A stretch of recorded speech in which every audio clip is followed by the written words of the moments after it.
All right, so someone asked, is there a certain order of writing the reducer actions to test quickly, or do you have to sort of stub things out so it does not break? You know you're on the right track. Yeah, I mean, it's kind of just personal preference, depending on how you're testing it, right? If you set up like automated tests, which you'll get into when you get into the backend sprint, the way that you test your applications, the way that you test like your reducers and things will be a little bit different. And in that case, it would make sense to like write your reducers first. But in the case of testing for the front end, I mean, it really doesn't matter the order that you write them in, as long as it, I mean, obviously reducers are pure functions, right? And they can be run outside of the context of Redux. You don't even need Redux to run your reducer. You just have to pass it some kind of action state to test it. But if you actually want to like test hooking things up, if you're just like stubbing things out and you want to test hooking things up, the way that I generally do it is I will create my state first, create the store first, and hook it all up, put some default state in there so that you can hook it up to your components and see that your state is actually connected.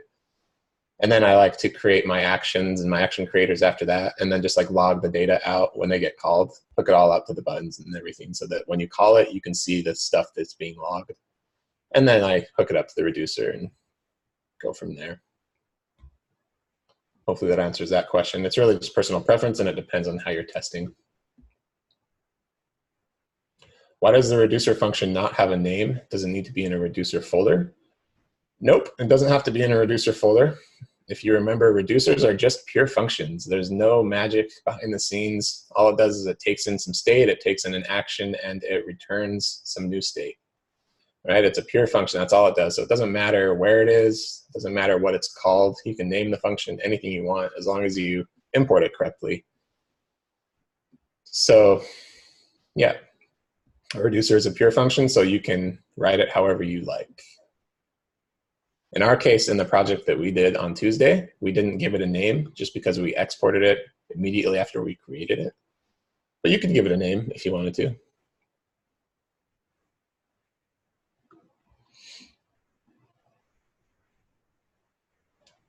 How does switch know when to be called?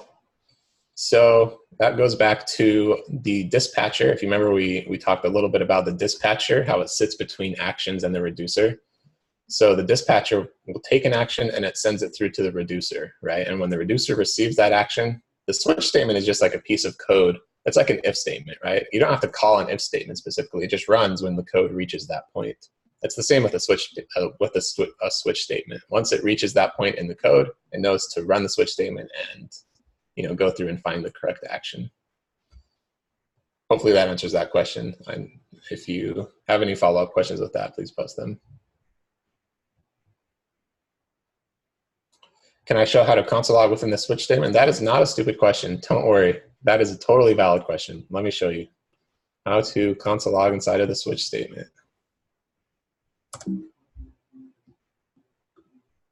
So here we have our switch statement in the project that we did. So essentially, a switch statement will just run everything until it either reaches, so if the case matches, so if the action type matches make deposit here, it's going to run everything below it until it reaches either a return statement or a break statement. If it reaches a break statement, then it will break out of that switch statement and it will come down to the outside of the switch statement and continue running code here. Right? So everything inside of the switch statement is just JavaScript code. So if you want to console log, you can just console log. Just like that.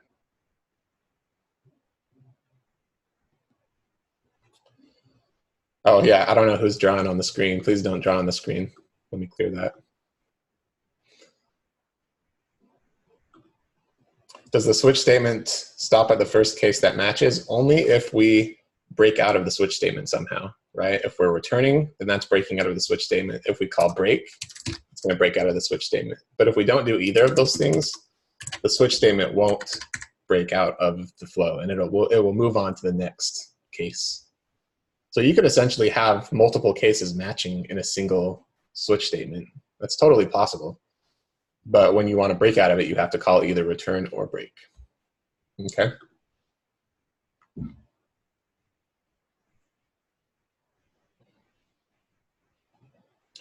Let's see, having trouble remembering which parts in the actual code correspond to which part of the diagram. Would be good to have a summarized rundown of the path the data takes through the code. Yeah, for sure. We're going to be covering a lot of that tonight again. So if you are having trouble understanding the flow, you'll definitely have a lot more time to grasp it.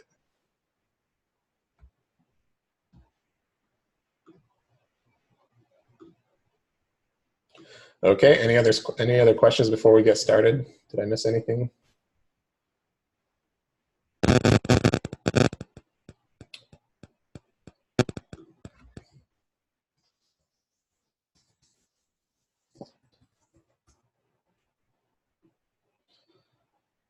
Please answer the poll as to how you're feeling about Redux as a whole, how you're feeling about the flow, the concept, the implementation. If you're totally lost and confused, please vote for one and let me know.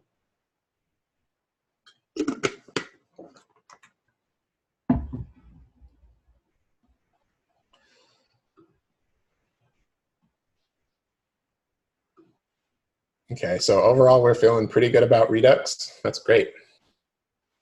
Good to hear. Slowly getting there for sure. I promise you it will click at some point. And once it clicks, you will be blown away at how you didn't understand it before, right? It's really complicated at first, but once it clicks, it seems so easy. I guess that's how it is with any complicated concept, right? Just you have to take the time to let it sink in.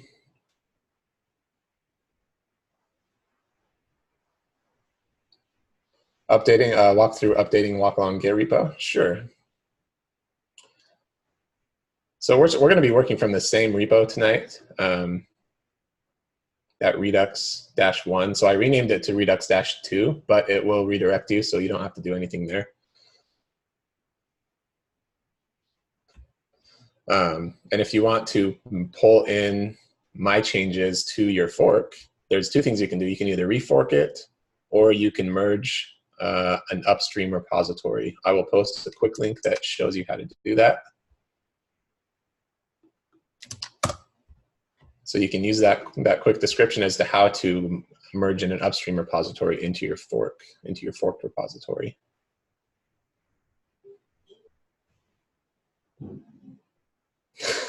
Why did it seem like a good idea for Dan to make this so complex? It's actually the opposite. It used to be way more complex, and then Dan came along and he's like, this is too complex, we need to simplify this.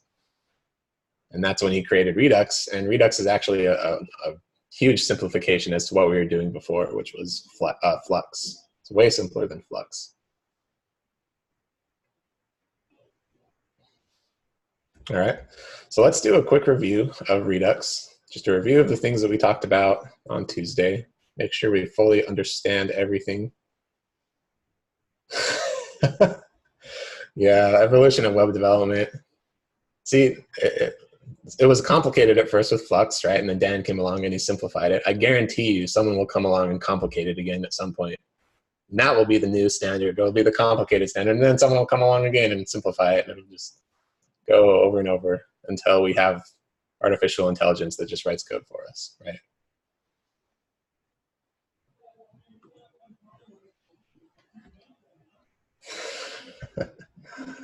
All right, so quick review.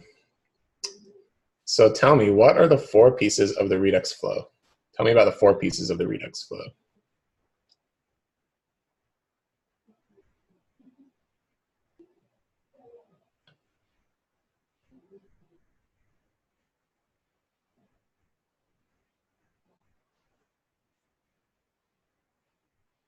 If you remember the diagram that we looked at last time, it had 4 pieces on it. What are the 4 pieces? Yep. Good. We got the reducer, we got the store, we got the actions, and the UI, or the view. Yep. What is the UI? What drives the UI? Or the view?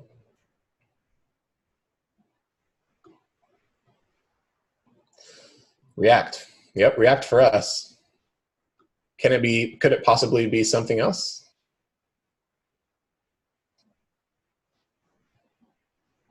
Sure. It could absolutely be something else. It could be Vue, could be Ember, Angular, any other JavaScript framework.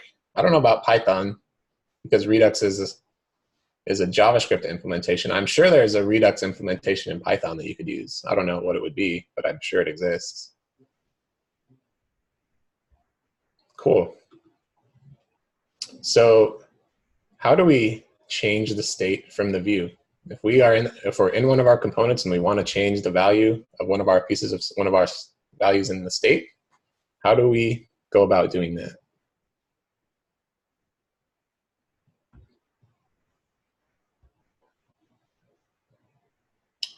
Good question, Benedict. Is Redux for storing data for front-end stuff? So Redux is for storing state, right? Any kind of state that you have in your application, any piece of information that's changing over time. But you can't use it in the place of a database because if you refresh your page, all that data is going to be gone, right? It starts fresh every time you load the page. So you can't use it for long-term storage. It's more for like short-term storage and state storage. Temporary storage, yep. All right, so back to my original question. If we want to change the state from a view, how would we do that? I see one answer from Danielle.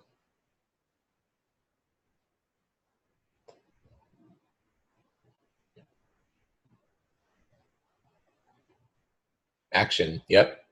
We're not going to dispatch an action. We're going to call an action creator, right? So in our view, we're going to import that function. It's going to be an action creator. It's just going to be a function that we pass some parameters to it, and it's going to return an action, that object, remember? What does that action object consist of?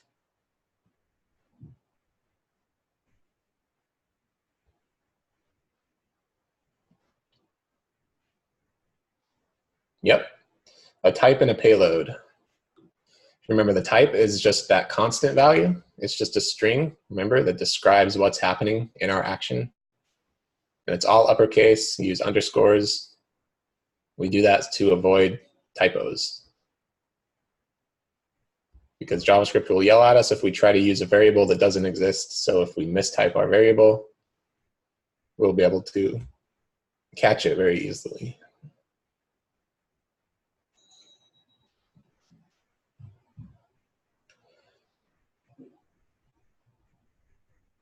Okay, so after actions, what happens? Where do actions go?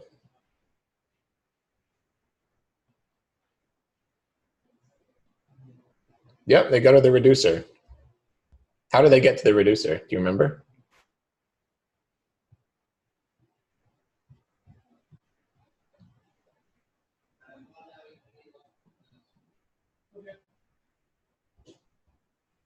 So they get to the reducer through the dispatcher. Remember the dispatcher, we called that dispatch function. Remember that long form map dispatch to props that we were using? So actions get dispatched to the reducer through the dispatcher, okay? So now we're at the reducer part of Redux. Okay, what is the reducer? Explain to me what the reducer is.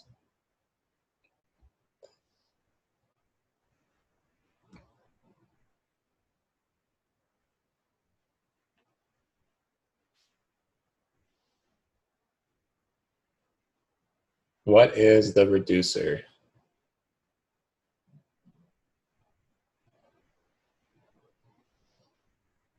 Good.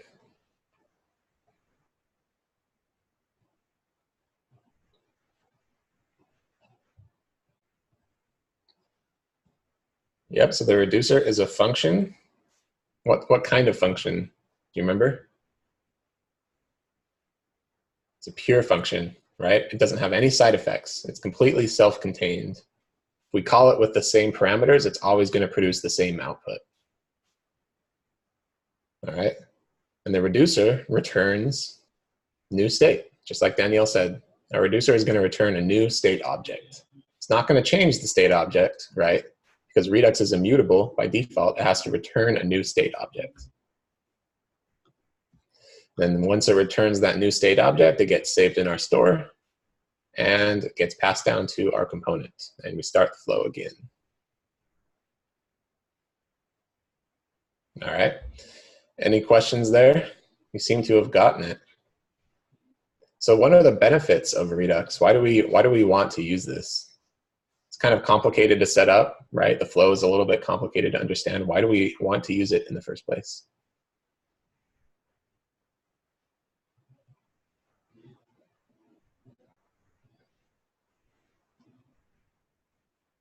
Perfect. Yep. It avoids prop drilling because we just connect strictly to the store instead of having to pass it down through every single component that is in the tree, right? Prevents errors. It helps us catch specific, maybe like simple errors that are in the flow somewhere. It helps us catch those because it's a one-way flow. Remember, so stuff is only changing. The state is only changing in the reducer. So if we have an issue with some of our state and we're not sure how it's getting to a certain point, we can just track that down in the reducer super easily. Centralization, yep, so we have one global store. It's predictable, right? We can predict how our state is going to change over time. There's going to be no surprises, no side effects. It's good for larger projects, yep. Good if you're working with a lot of people, maybe a large team, maybe a lot of different components. It's more for complex applications. So is it okay if we don't use Redux? Can we just use React State instead for our simple applications? Yes, we absolutely can. The author of Redux, Dan Abramov, he has this quote where he says, if you don't know if you need Redux, you probably don't need it. Okay, you'll know when you need to use Redux. Because your state will be getting all crazy, you'll be having a hard time keeping track of how it changes over time.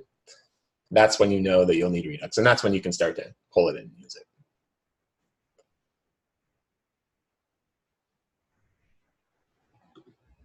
So is Redux the only state library? Do you guys know of any other state libraries besides Redux? Obviously, we can use React State, right? Just the native React State, but what else? We could use Flux, yeah. We could use MobX, that's another one. Essentially, there's a ton of different state libraries. Conflux, is that the one that Dustin created, I think? So yeah, there's a ton of different state libraries out there. Redux is not the only one. The reason that we decided to teach Redux and React in Lambda School is because it kind of teaches more overarching concepts, or more overarching like programming fundamentals and computer science fundamentals, things that will be useful no matter what library you're going to use down the road. Because as you know, the web development world changes very often and things are constantly coming out. New libraries are coming out, new methods are coming out. We don't know in 2 or 3 years, or maybe even a year, we don't know if Redux is still going to be the new big thing, right? We don't even know if React is still going to be around. Redux and React could both go away at any time, right?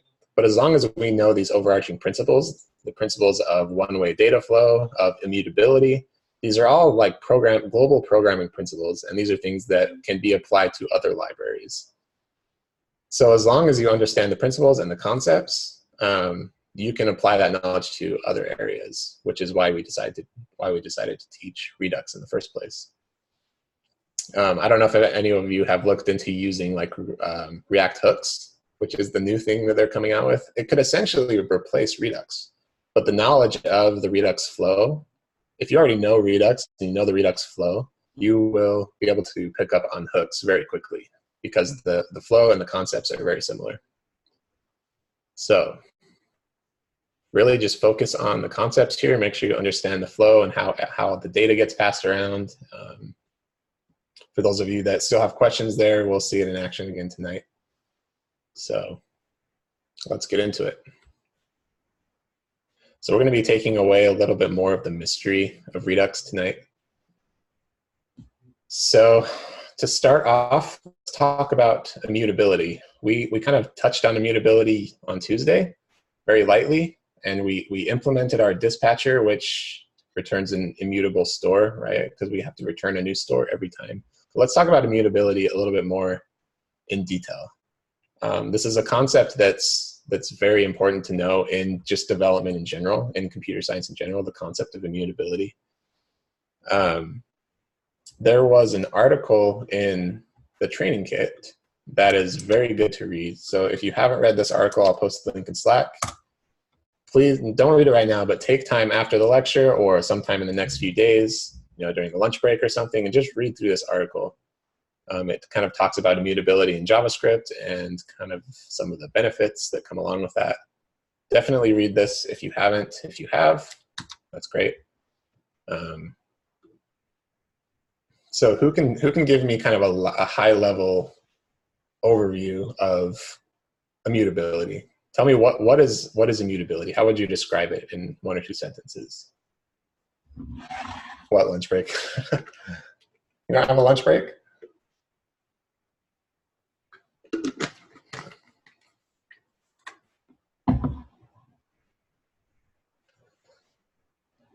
Tell me, what is the high level description of immutability?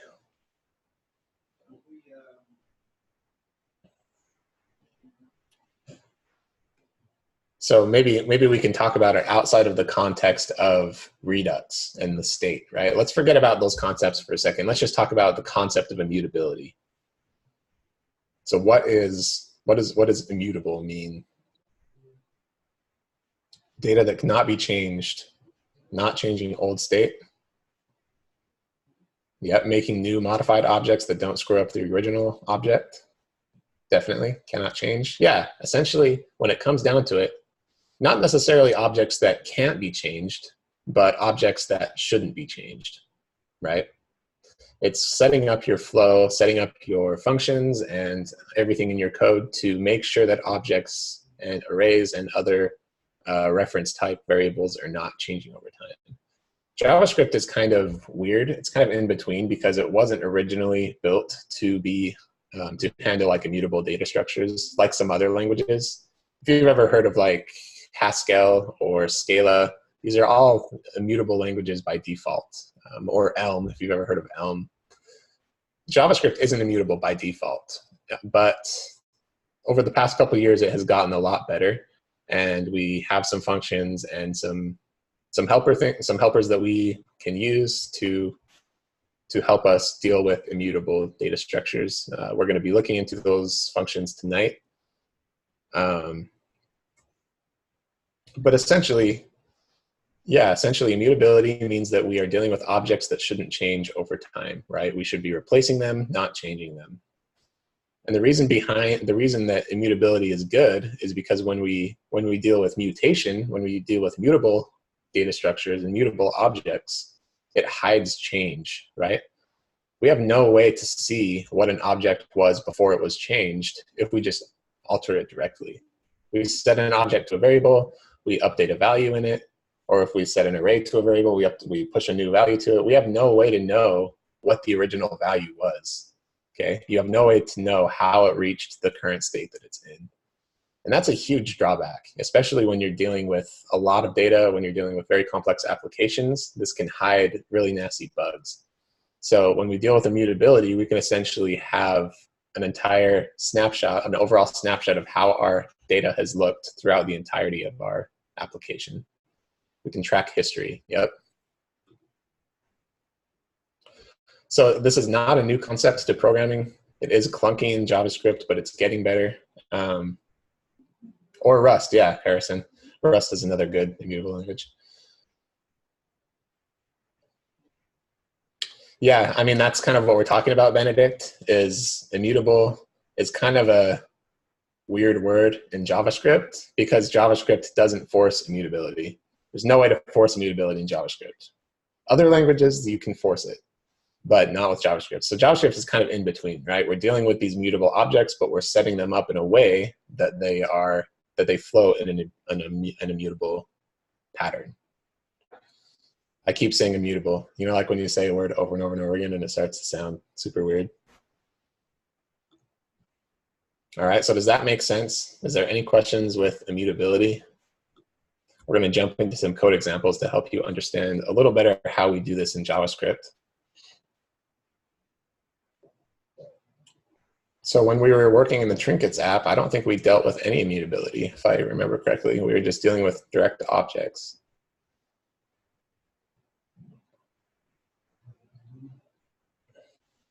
Yep, that's why we need something like Redux, because Redux forces immutability in our JavaScript flow.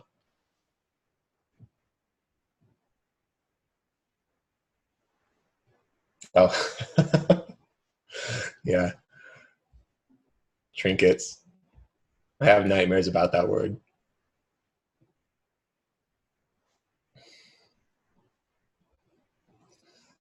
All right, so any questions about immutability? We're going to see it in just a second. So if you don't understand it, especially if you don't know how to understand it, how to implement it in JavaScript, we're going to really dive into that tonight.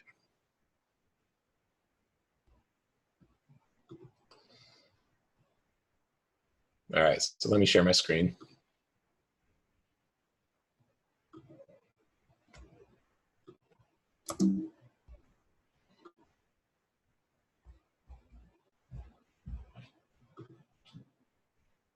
Immutable.js, yep, that is a library that forces immutability in JavaScript.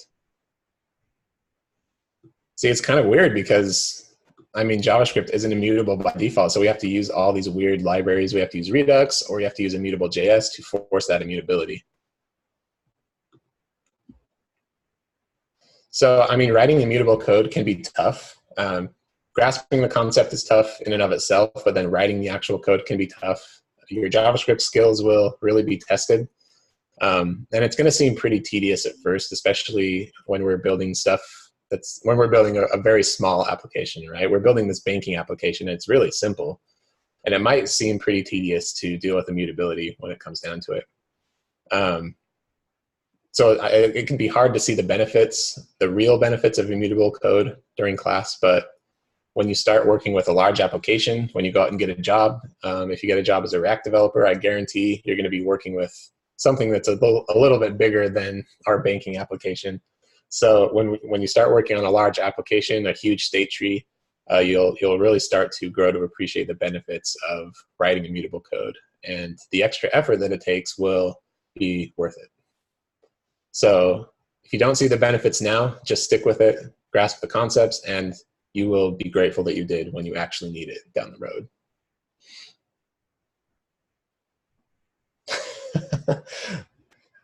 A trinket shirt, a trinkets component shirt. I would buy one just so that I can burn it. I hate that word.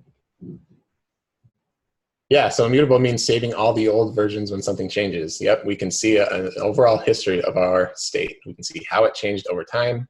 I'll show you tonight how we can do something called time traveling in Redux. It's really useful and it's cool.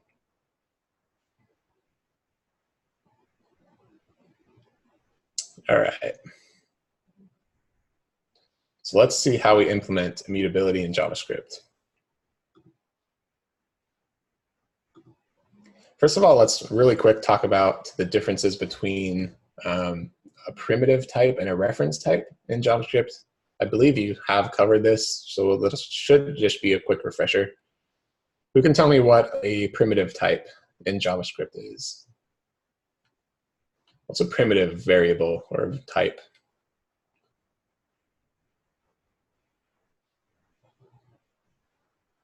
Yeah, it's a string, it's a number, a Boolean.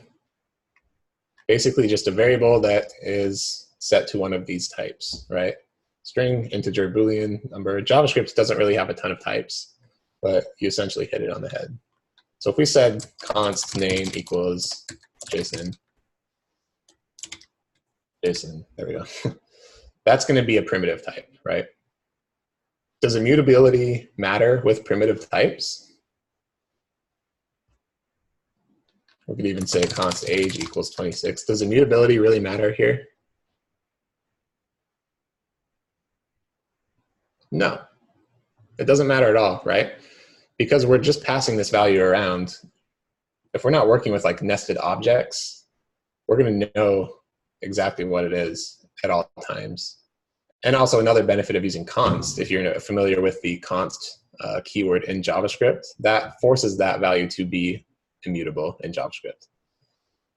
Yep, so we talked about how JavaScript is getting a little bit better with immutability. Const didn't exist before ES6. We used to have to say just var, right? And var was the only way to define a variable. And now we can say const, we can say let. So the differences between const and let, a let variable can be changed. So here we can say name equals Todd, right? But we can't do that with a const. If we try and say name equals Jane, right here, it's going to throw an error and say, you can't change this, it's a constant. Once it's set in stone. You should always be declaring your variables as constants in JavaScript, unless you have a reason to use let. Unless you have a specific reason to use let, you should use const all the time. Because immutability is awesome, right? We should be using immutable variables everywhere we can. All right. So what if we do this? What if we say const person equals name Jason, age 26? Can we change person dot name? Can we do that? Why can we do that? Because we set it as a constant, right? So it should yell at us if we do that. Who can explain to me why we can change this?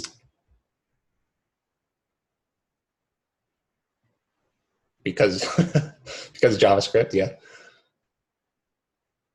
Yep, because objects in JavaScript are what are referred to as reference types. Okay, they're not primitive types like strings and numbers and booleans. They're referred to as reference types. Okay, objects, arrays, things that are basically collections of other types that are collections of primitive types are called reference types. And reference types, even if you define the variable as a constant, you can still change the primitive values inside of that reference, inside of that object or array, right? And this is a big problem. Because if we're passing this person variable around, if we're passing this person object around and something changes it that we're not aware of, and it gets passed to another place, then it's going to cause bugs. And we will have no way to track it down because it's immutable. It's not immutable, right? And remember, mutation hides change. So if this object is mutable, then we're not going to be able to see where it changed or why it changed or how it changed.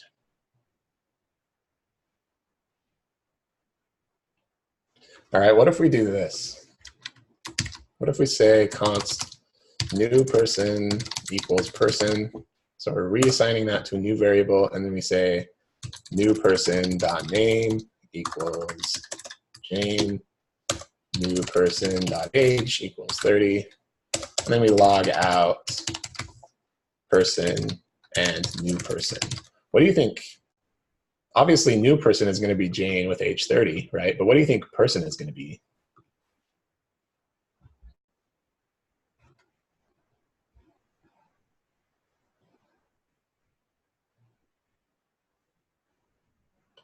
Should we see? Let's run it.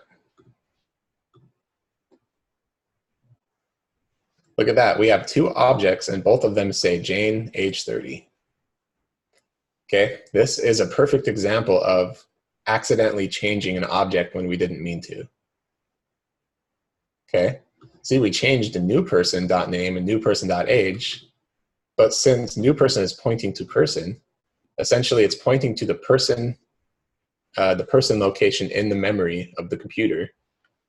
So it's not really duplicating that object, it's just pointing to the original one. When we change that, it's going to go down to the original object in memory, and it's going to change the values in that original object. All right. This is JavaScript, right? We dealt with this for so many years without immutability, and it was a nightmare. Because this isn't obvious that you're changing person, right? It looks like you're changing new person. You wouldn't think that this would change person.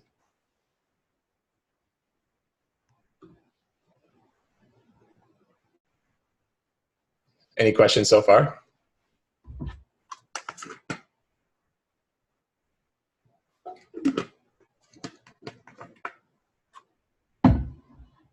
Essentially, I mean, a link is not necessarily the right word for it, but the concept of a link is a good way to think about it. You can delve deeper into how JavaScript handles memory and how it handles like variables and storing them in memory. We're not going to go too into the weeds right now, but essentially all you need to know is when you create this person variable, when you originally create const person, it's going to assign a place in the computer's memory to store that object, right? It's going to be at some memory address. It's some crazy number. But let's say, for our purposes, let's say it was at 123 Easy Street, right? So that object is located at 123 Easy Street. When we say const new person equals person, that's going to point to 123 Easy Street instead of a new address. Okay? So it's pointing back to that original object. That's what JavaScript does by default. Yes, I have many horror stories with mutable objects in JavaScript. We won't get into it, but it's not a good thing. I mean, think about this in terms of a function, right? Let's say we had a function that took in this object, took in new person. When we didn't understand how JavaScript memory or how JavaScript was accessing that in the memory, and say in our function, this could even be off in some file somewhere, some separate file. We changed new person.name in here, right? It would still go back all the way to this original object and change the original object. Even if this was somewhere off away from this code, it would still change that original object.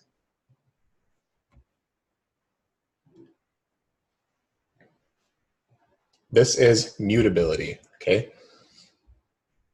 This is not immutable code. This is mutable code. Yep, this is mutable. This is what we don't want. Let's look at it in terms of an array. So what if we do, let's get rid of some of this.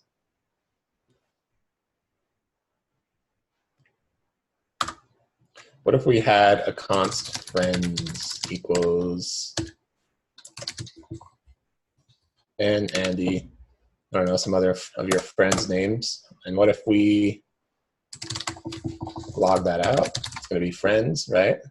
That's going to log out a list of our friends. Now what if before we log it out, we get some new friends? We go out to a bar and we make some new friends. We can add some new names to this list. We can say Jane, friends.push John. We can do friends.unshift, which will take the first value of the array and take it off. So essentially we're mutating our array, right? We log this out. It's going to give us our list of friends, right? Just as we expect, Ben, Andy, Jane, John. But the problem is we don't know where this came from. We have no idea what this array looked like when it first started out. We don't know how it was mutated over time. If we had a bad value in here, let's say one of our names got screwed up and it was like misspelled or something, we would have no way to trace that back as to where that error actually occurred. We have no way to get back to this original array that was just Ben and Andy, right? We now have this array with 4 values and we have no way to go back to the original value. You would need to do lots of console logs, yep, if you were working with mutable data. If you're working with immutable data, then you can make it a lot easier on yourself.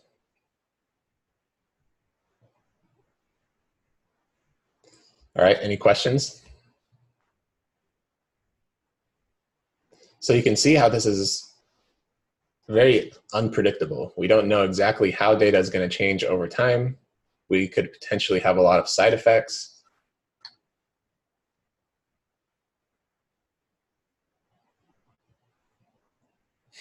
Yeah, we will get to that, Sean. So who can explain to me what, I keep mentioning the word side effect.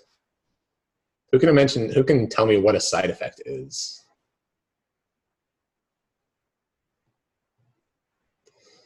So when an object is mutable, we could potentially have side effects.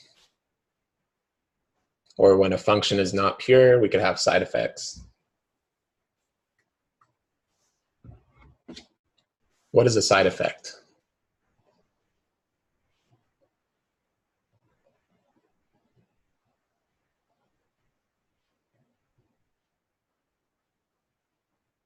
TJ got it. Yep, hit it on the head. It is essentially unexpected outcomes.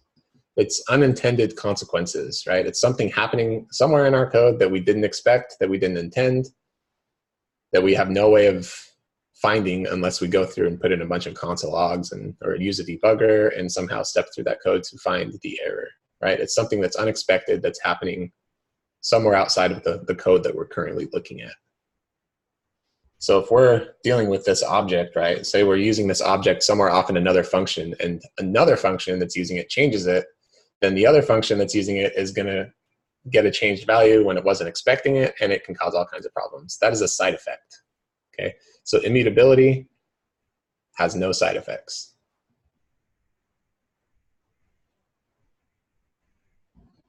No, doing console.log is not a side effect. That's just logging out some data for us to look at. Because console log doesn't change anything, right? Console log doesn't change the value of friends. All it does is it takes that and it outputs it to the console. All right, so Redux allows us to be immutable by design. That's really one of the best things about it, in my opinion. It allows us to work with immutability by default. It kind of forces us into immutable patterns.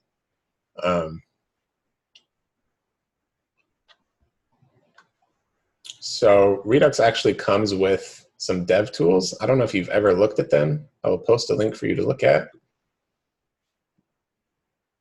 But let's go into our application that we created on Tuesday. If you don't want to follow along, if you just want to watch this, that's okay too. You can install Redux dev tools. It's an extension for your browser. You can get it for Chrome or Firefox. So go ahead and install that if you want. And we're going to take a look at our application that we built. So once you install it, you can go into your inspector or your DevTools. You should have a Redux tab. If you have a React DevTools, you'll see the React tab. If you go into the Redux tab, it gives us some stuff. Well, let's start our server first. So if we do npm start,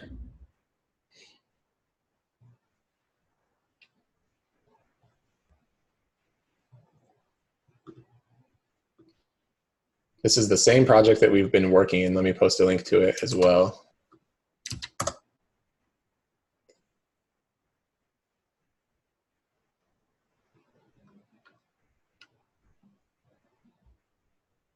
Yep, we have to add something. Let me show you what we need to add. So once you have the DevTools installed in your browser, we're going to go into our code.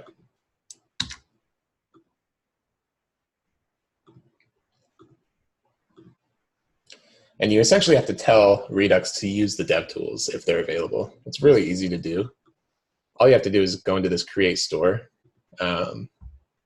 Yeah, Roger, tell me what you put in create store to get this to work. You have that available, Roger? Or anyone else? There we go. Perfect. We just need this string to tell us, or to tell Redux to use the DevTools. So if the DevTools extension exists in our browser, enable it. We don't want the semicolon. And we don't want that trailing parenthesis. We can have a trailing comma. Nope, there we go. All right, so once we put that in there, let's go. You don't have to follow along with this if you don't want, by the way. You can just watch. I'm just gonna demonstrate how Redux gives us access to our state history and how cool it is. So if you go into the Redux DevTools, refresh your page, you see we don't have much in our Redux DevTools yet. This can be kind of daunting. Don't worry about all these buttons. Just kind of focus on this stuff in the pane on the left and the pane on the right. Let's make a deposit into our bank account. Let's say $50 to checking, hit deposit. And look at that. We got it. Redux recorded our action that happened, recorded the action type, and it recorded the state change that happened. Okay. If we go back to init, the initial, I guess it doesn't show anything in there. But if we make another deposit, let's say make a deposit for 100 this time into savings, You see it added another item to that list. And now it went savings 0 to 100, right? Let's add another one to savings. Let's say 500. Made another one. If we go into that, you see it made 100 into 500. So you can essentially step back through the history of your application and see what your state was at any point in time, right? This is called time traveling in Redux. You even have this cool slider. So if we move the slider, watch the page up here, watch our values. Move the slider back and our values are going to change based on what the state was at that current time. We're time traveling through our application now. We can go back to the very beginning, we can hit play. It's going to change our state just like it changed originally when we went through it.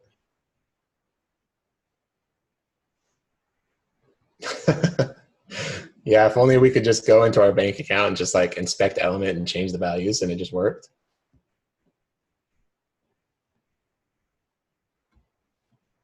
All right, so this is immutability at work, right? Since Redux is immutable by default, we're creating new state every time. We can time travel through our application and see what our state looked like, which makes it very simple to track down errors, to track down what changed the state at certain points, and everything like that.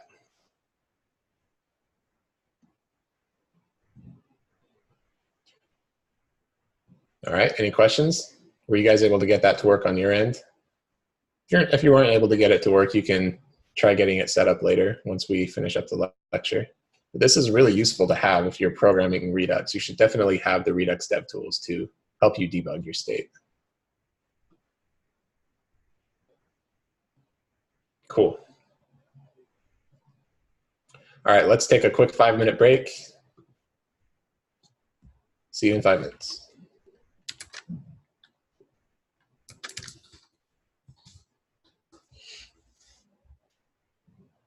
Yep, Benedict, all of that stuff is inside the store variable. That is our global store, right?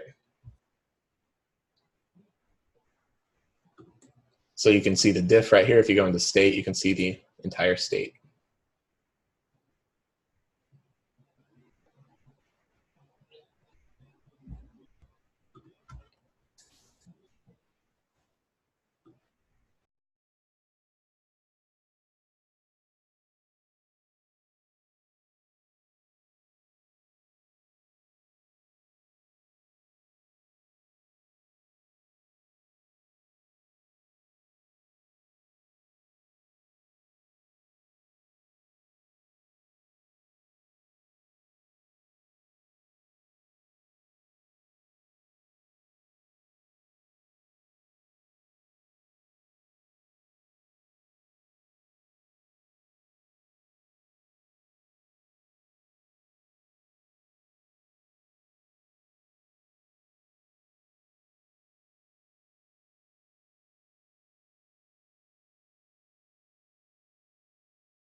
Benedict, to update your fork,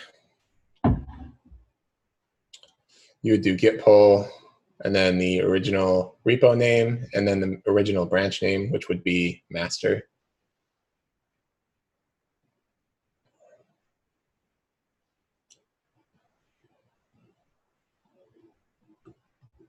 Here, I'll paste the command for you real quick. You just want git pull.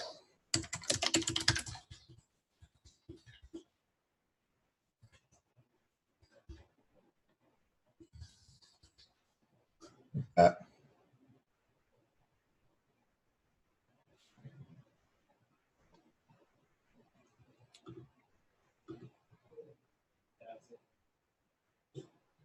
And then if you have conflicts, if you've been editing stuff in your repo, you might have to resolve some merge conflicts.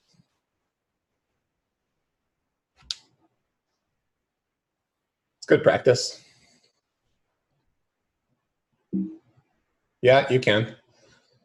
You can pull from any repo, but usually you only do that with forks because they're similar in structure and the files are already similar. You wouldn't want to pull from if you pulled from another repo that was completely separate, it would just like merge the two.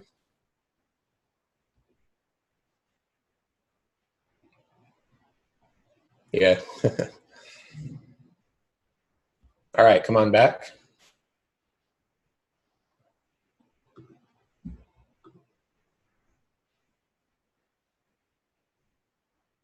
It's really good to know how to use Git. I guarantee you're going to use Git when you get a job. So learn how to use it in the command line. Learn how to like resolve merge conflicts. And I mean, you're already using it a lot for your assignments, but it never hurts to practice.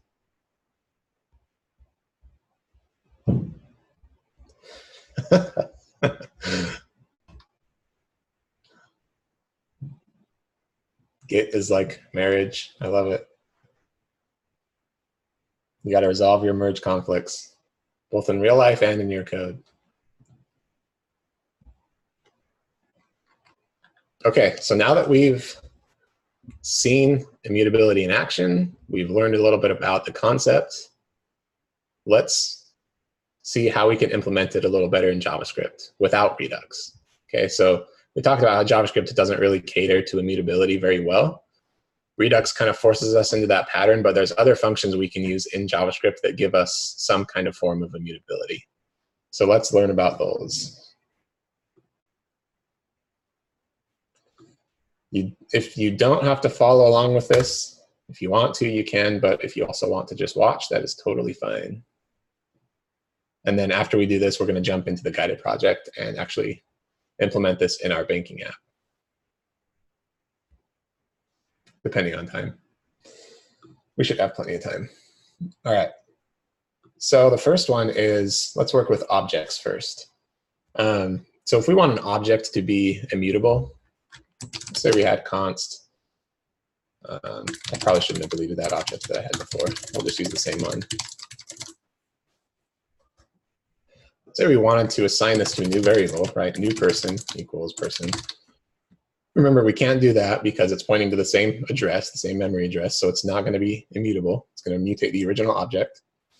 How do we assign this, or how do we essentially clone this person object into a new place in memory, essentially clone the object so that we can make changes to it without changing the original object? Object assign, yep. That is the function that we need. This is something that JavaScript gives to us. This is actually an ES6 feature. Object assign. This allows us to essentially merge two objects into a new object. Okay. So it's going to take 3 parameters. The first one is going to be an empty object. The second one is going to be our existing object. The third one is going to be our new object, or our changes, right? So if we wanted to change name to Jane, you could say name Jane here. Okay. So essentially, let me see if I can annotate this for you. So this right here is going to be a new object This right here is going to be your existing object, and this right here is going to be your changes. Okay, any questions there? So we're essentially taking these two objects. We're taking the existing object and the changed object. Why, that is terrible handwriting, I'm sorry. It's hard to write at a slant. And it's merging them into this new object. This new object, this first object right here, that's what gets assigned to our new person variable. Okay, so if we log out new person at this point, let's log out person and the new person, we should see two different objects. And there we go. We got our original object named Jason. We got our new object named Jane. The original object was not mutated. So object assign allows us to change an object and essentially create a brand new object to house those changes. It is immutable.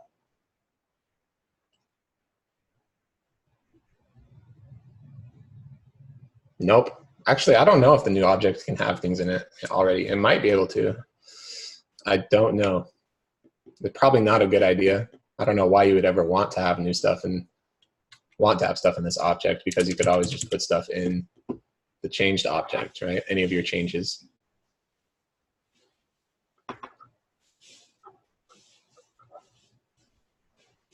Yep, so this third object is, it essentially merges this with the second object, with your original object. So since we're only updating name, it's only going to change name, but it's going to keep age, right? It's just your changes. You're essentially passing through your changes. Yep, Mo, you can absolutely use a spread operator. You're getting ahead of me. So yeah, that is shorthand. So far we've been using spread, right? We use spread in our app on Tuesday. Spread is essentially shorthand for immutability in JavaScript. So instead of doing object assign, we can now do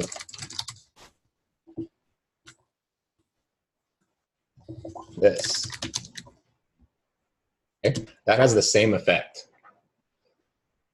That means we're taking this new object, we are merging person into it, and we're updating the values that come after it. We are merging these two objects into a new object. These two objects into a new object.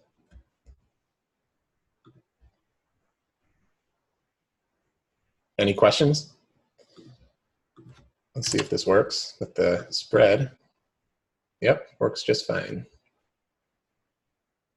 Yep, exactly. So it creates this new object, it assigns this object to it, right? Our existing object. So before it gets to the changes, our object is going to be the same value as our existing object, but then it's going to merge in the changes. It's going to update anything that is in that third object.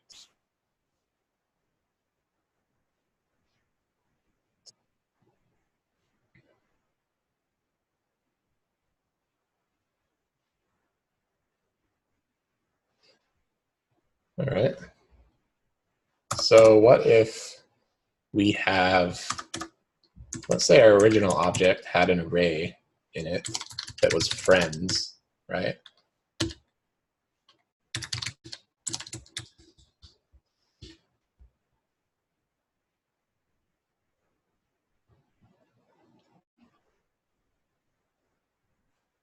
Yep, exactly. This is so we don't overwrite the original object like we did earlier. We're working with a new object in memory. When we do object assign, JavaScript is taking that original object, it's copying it to a new address. So instead of 123 Easy Street, we are now at 124 Easy Street, right? It's a different address. And it's putting that new object at that new address. And the original object is still going to exist at that original address. So you now have access to both objects.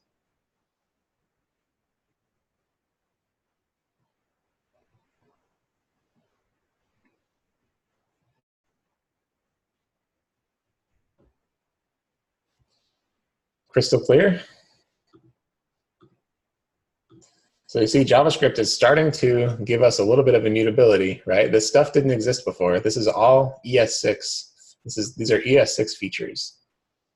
So even though it's still a little bit clunky, JavaScript still doesn't quite give us native immutability. It's doing its best, and it's better than it used to be, right? We're getting there. So what about arrays? I kind of got ahead of myself here. Let's just deal with an array. I'll comment that out so you can keep it. Let's say const, let's just do numbers this time, equals 1, 2, 3, 4.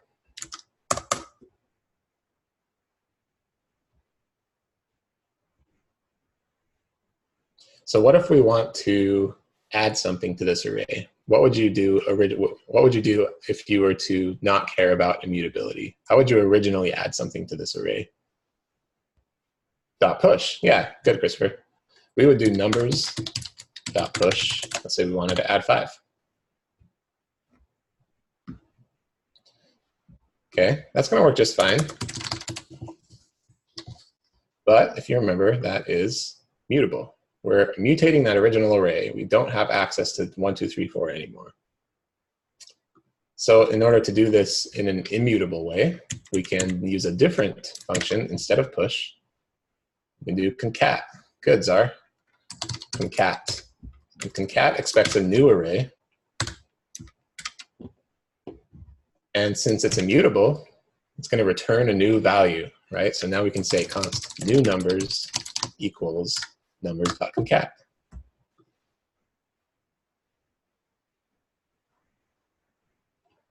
So that is going to take the numbers array, it's going to take the new numbers array, and it's going to merge them together into one single array. And it's going to return that single array into the new numbers variable.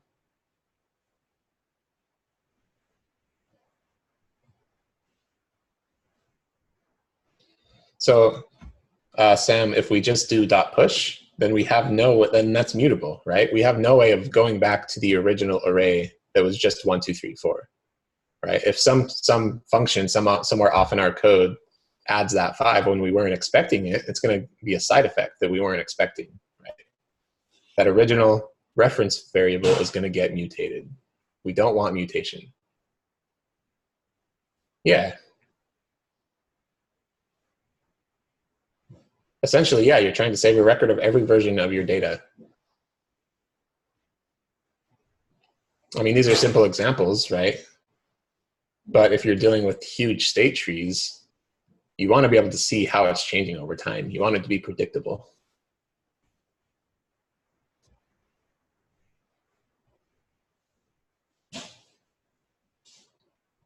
So time traveling, Aaron, is more for the developer experience. It's more for the debugging experience, not necessarily for an app feature, right? Immutability and state changing and time travel and state tracking, that's all for our benefit when we're building the application, when we're debugging issues, when we're trying to fix stuff.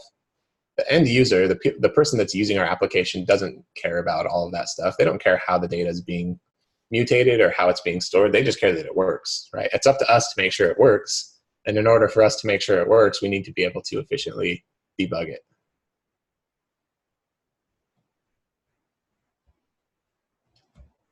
All right, so let's see what this does. If we console log numbers and new numbers, we should have 2 different arrays. And there we go. We got our original array, 1, 2, 3, 4, and we've got a new array, 1, 2, 3, 4, 5.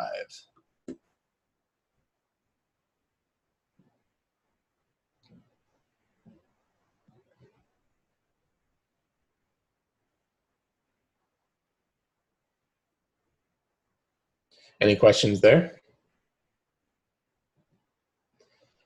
So concat is just short for concatenate, right? So it's just taking these 2 arrays and it's concatenating them together, merging them together.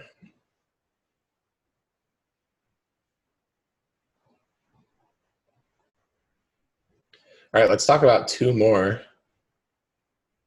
methods that are given to us on arrays.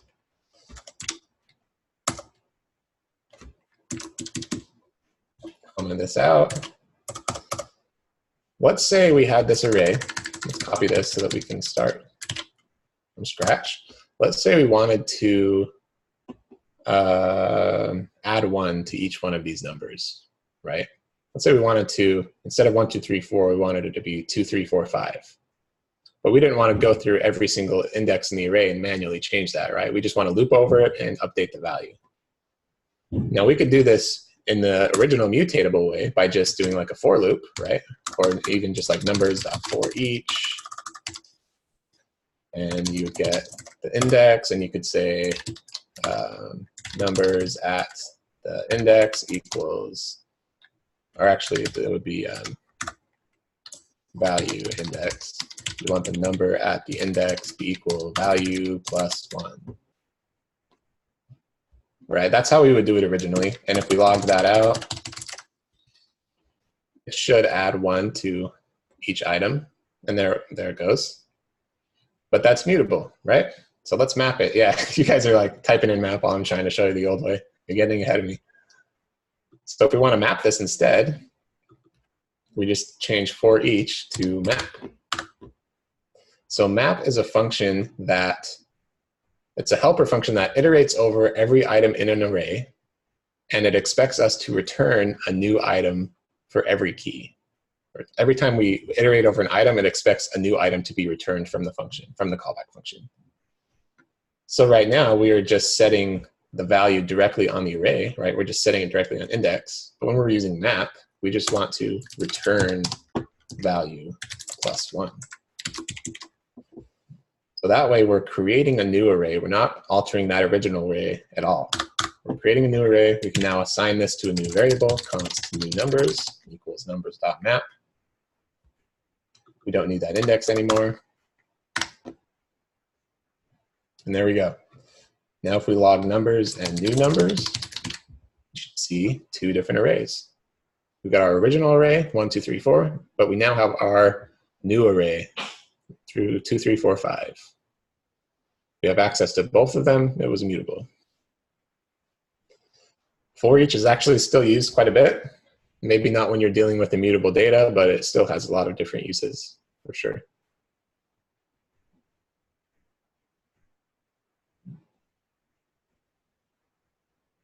All right, so now this is immutable. This is an immutable change for every key in an array.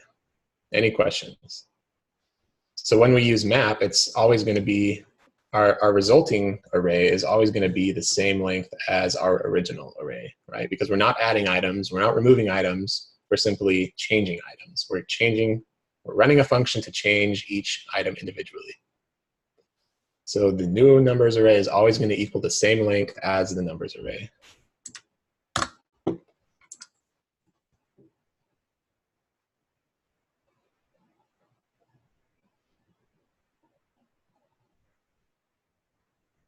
Yep, so one still exists in the original array, right? So we still have 1, 2, 3, 4. But when our map function runs, it's going to run this callback function against every single one of these keys. So it's going to come to 1, it's going to return 1 plus 1, which is 2, right? It's going to get to 2, it's going to return 2 plus 1, which is 3, so on and so forth. And we will get 2, 3, 4, 5. Right? So we're essentially creating a new array by iterating over each item in the array, in the original array.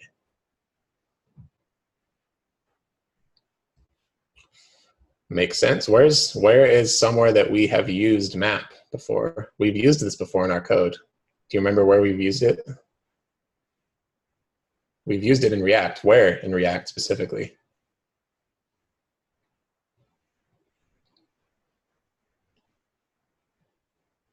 Yep.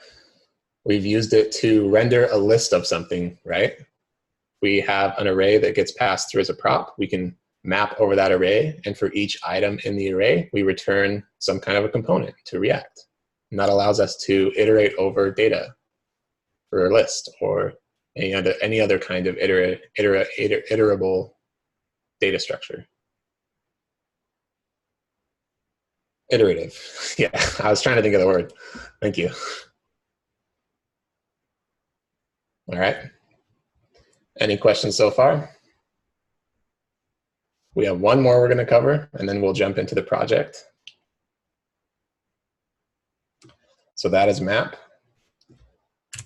Our last but not least immutable function in JavaScript for arrays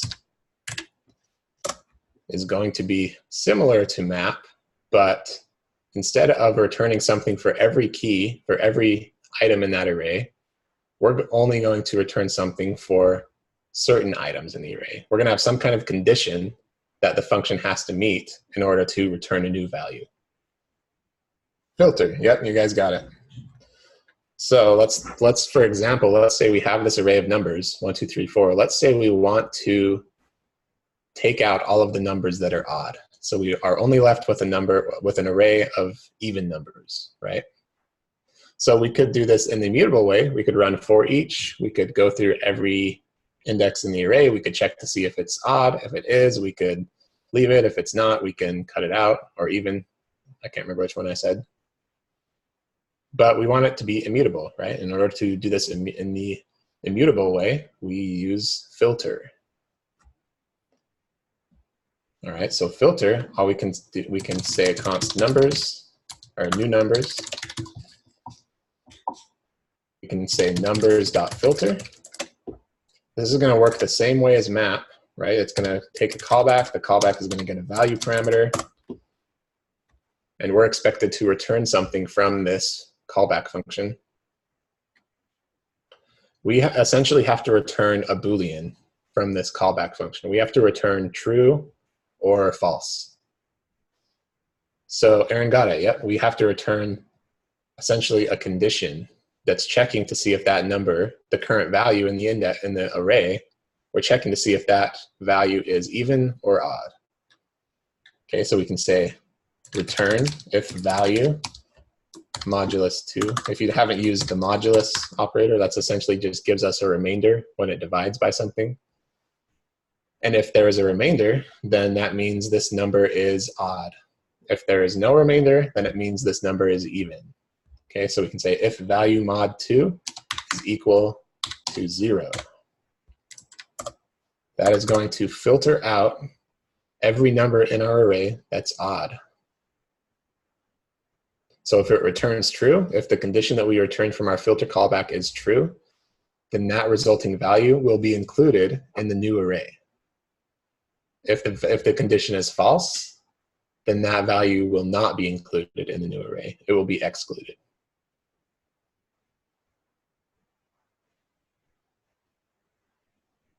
Yeah, essentially, Benedict, that's what it's doing under the hood.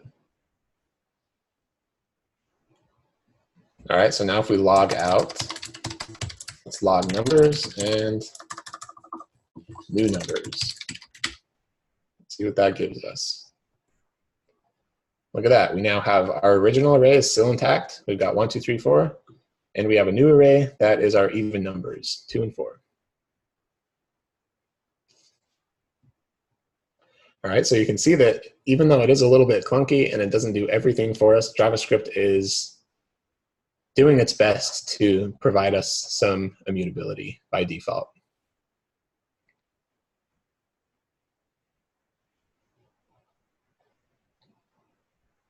Questions, concerns?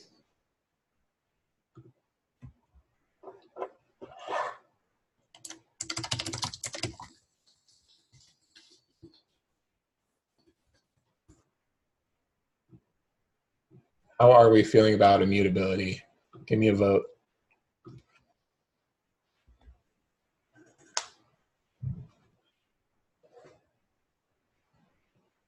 Feeling immutable.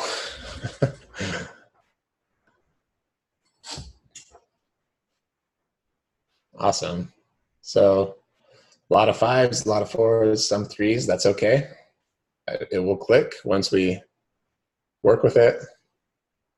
You just keep at it, keep working at it, and it will click for you.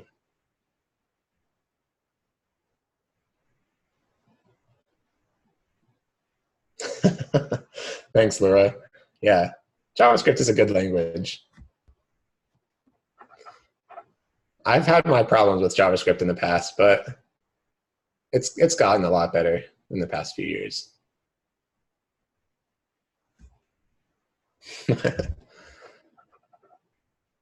I still remember back in the day, I used to write probably like 8 or 9 years ago when I was writing like jQuery apps.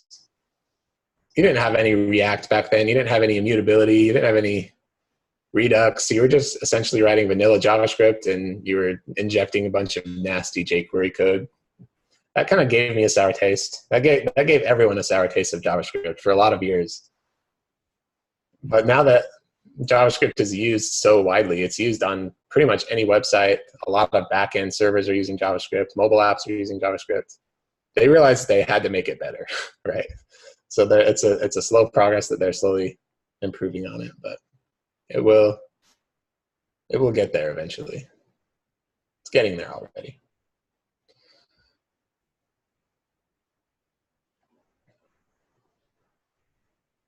A lot of websites still use jQuery. Still a solid language, or a solid library.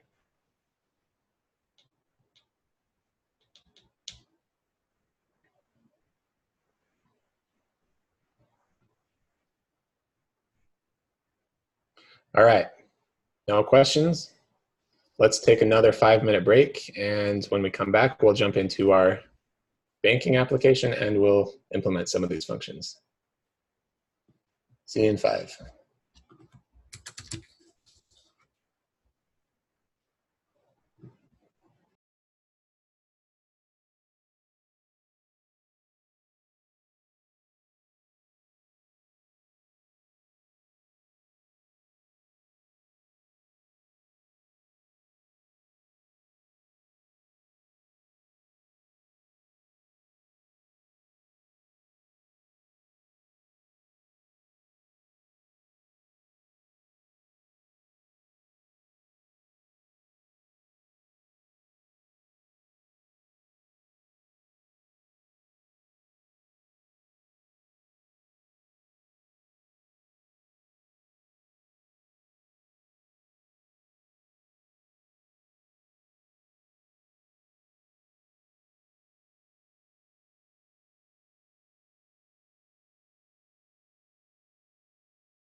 All right.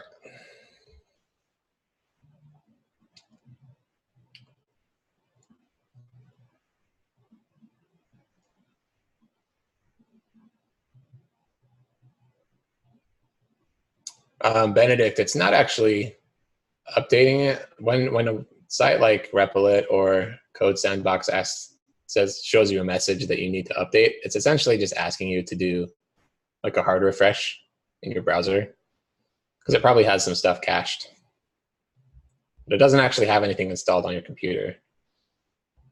It's not like a native application. It's just asking you to refresh the cache, basically. Yeah.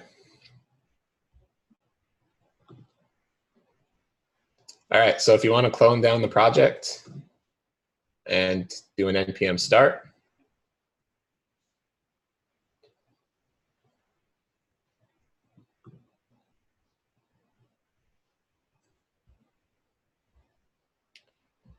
essentially we're going to be updating this application, this banking application, to,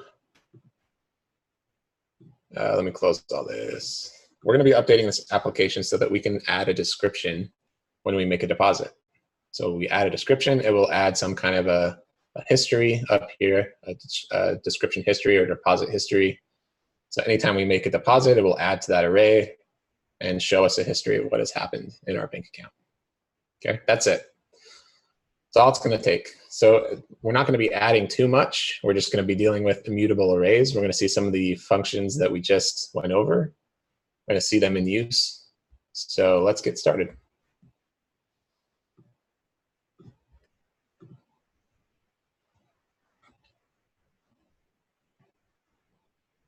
I know there was some frustration with the projects that we're working on not matching up with the project in the training kit. I do want to stress that the training kit is still important to read through. It's still important to go back to if you need help with the concept, or maybe a piece of code that you're not really sure what it should look like. I also want to stress that it's really important to look at documentation. If you're struggling with like some kind of syntax, or you're not sure what a function accepts as a parameter, go to the documentation, right? Go to the Redux documentation, go to the React documentation, and just read about it. And most of the time, 9 times out of 10, you'll be able to solve your issue. So I know it's frustrating to work in different projects. I know that the training kit project doesn't match up with the project that we're working on. But really the most important thing is to grasp the concepts versus the actual implementations. So if you know the concepts, then you will be able to implement it, hopefully without too much trouble, just by looking at documentation and rewatching the guided lecture recording, things like that. So I think your training kit should kind of be more of a pre-lecture resource. And then after we have the guided lecture, the recording should be more of a resource. Again, you should definitely utilize the training kit as much as possible. It's there for a reason.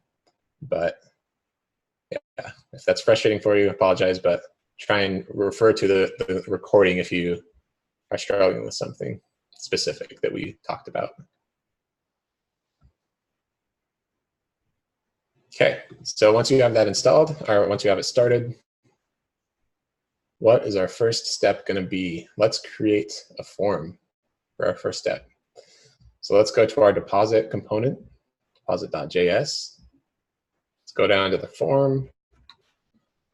Let's add a new input value. Okay, so we're just going to do a simple text field. You can say input type equals text.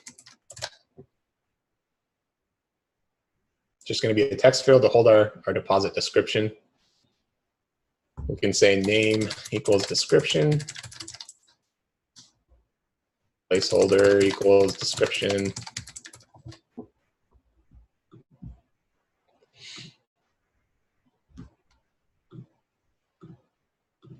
Okay, and then since we already have our handle change function is already set up to update the state, we can just say value equals description. We'll have to add that to our state. And then we'll do on change this handle change. And then we can specify the required attribute. That will just prevent our browser from submitting, or our browser will prevent the user from submitting the form if it's empty.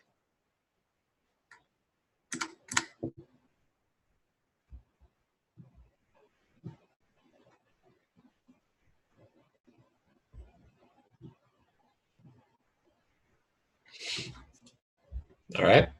So now we need to add that value to our state, right? That description value.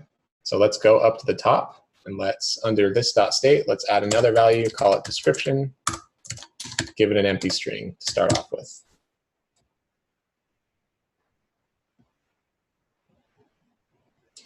Okay, let me collapse some of these so that you can see both.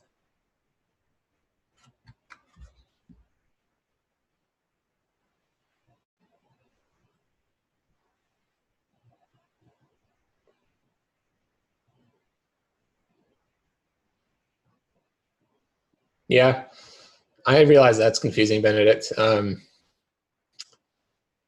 Redux and React state can be used in side by side. They can be used at the same time. For something like a form, Redux, I mean, to send a value from your form all the way through the Redux flow is kind of overkill because we only need the form value in one place, right? We only need the form value in this component.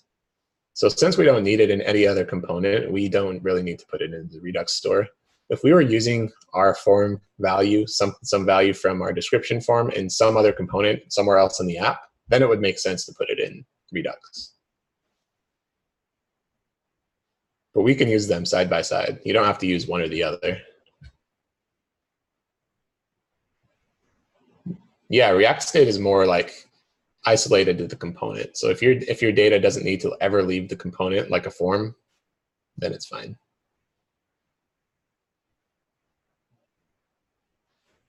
Okay, so now we have this input field. Go ahead and save that.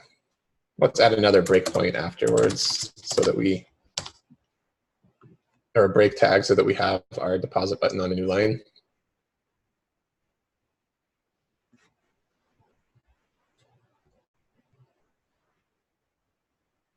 Okay, and then we also, I don't know if you caught this, but we need to destructure it from the state as well, that value of description.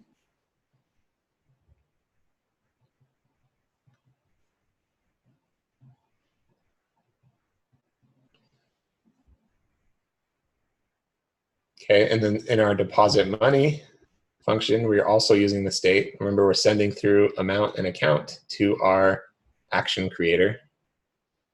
So we're going to want to send our description now as well, right? So let's destructure description from the state, and let's pass it through to make deposit. And then when we submit our form, when we hit deposit, we're resetting the amount. Let's also reset the description. So we'll just reset that back to an empty string when the form submits.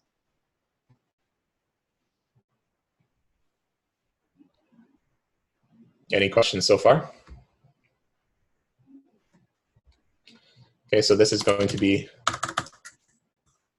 resetting the form after it submits, right? And then this is calling the action creator.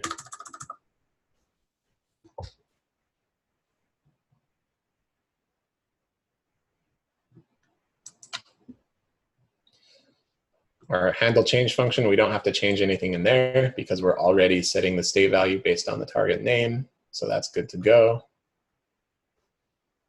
And then we're just giving it default state.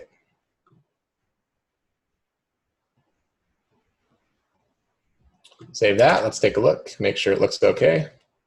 We've now got a description field. Let's type in something, hit deposit, clears it out, updates the balance, but it hasn't saved that description to the Redux store yet. So let's save that to the Redux store.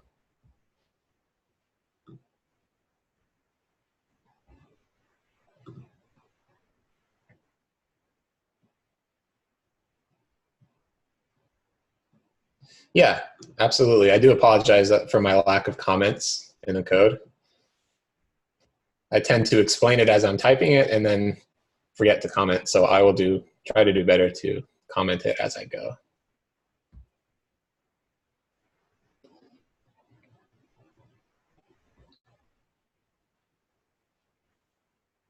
All good. All right, so now let's go into our action.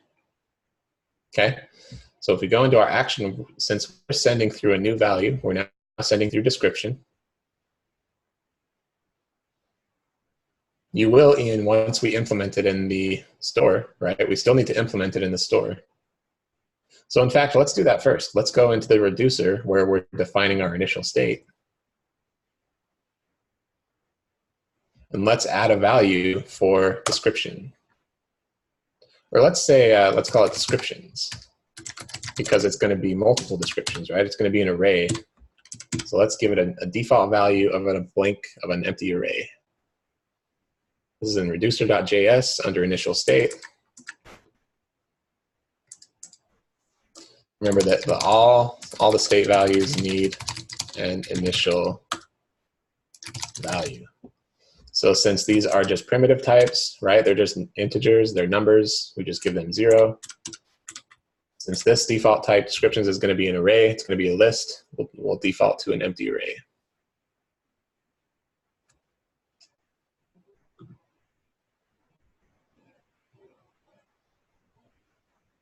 All right, so save that, and then let's head over to our actions file, actions.js. Let's implement that description when we call our make deposit action creator.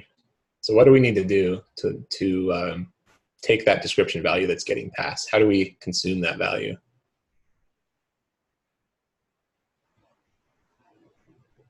Okay, yeah, I realize that might be a little bit confusing. So we actually want a description for every time we make a deposit, right? So we make one deposit, it saves that value to the balance, it adds that description to the descriptions array. If we make a new deposit, it's going to have a different description. So we want descriptions to be an array because we're holding a description for every time we make a deposit. Does that make more sense?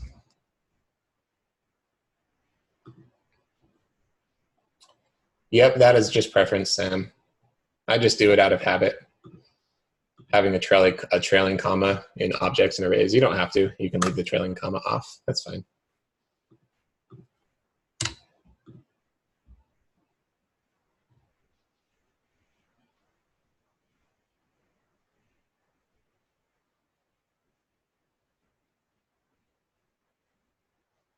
So we're not holding the value yet, but we're going to be saving that value to the state so that we can see it in our app when we make a deposit. We want to see a list of deposits that have happened, a history of deposits.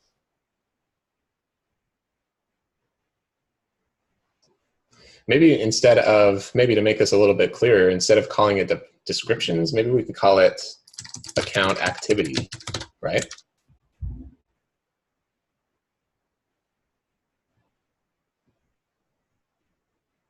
Let's call it account activity instead of descriptions. So it'll be a history of our deposits. So let's see, I think some of you mentioned it. We need to add description as a parameter now to the make deposit action creator.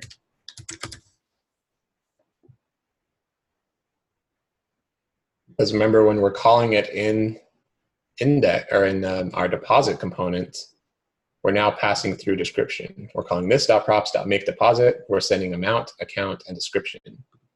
So we have to add that parameter to our actual creator function. Perfect, Soraya. We need to add that to the payload description.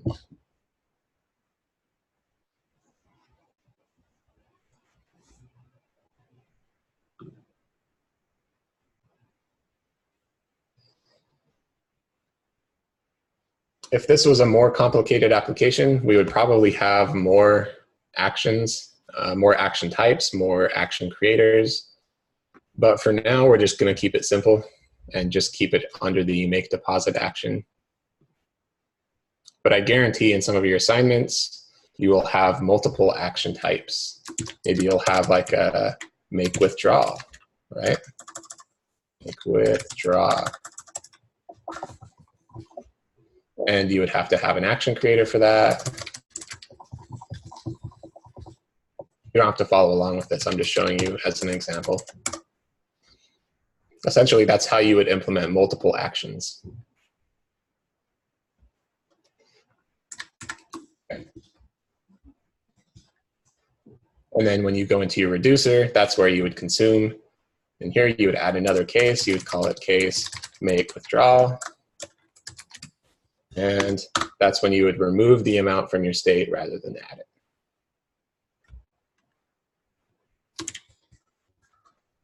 Any questions so far? Yep, the UI decides which action creator to trigger, Benedict. So if you go into deposit, right now we're just calling this.props.make deposit, right? But if we had an action creator called make withdrawal, we would simply put that in our map dispatch to props, right? We would import it up here, make withdrawal, and then we would call it in the correct place.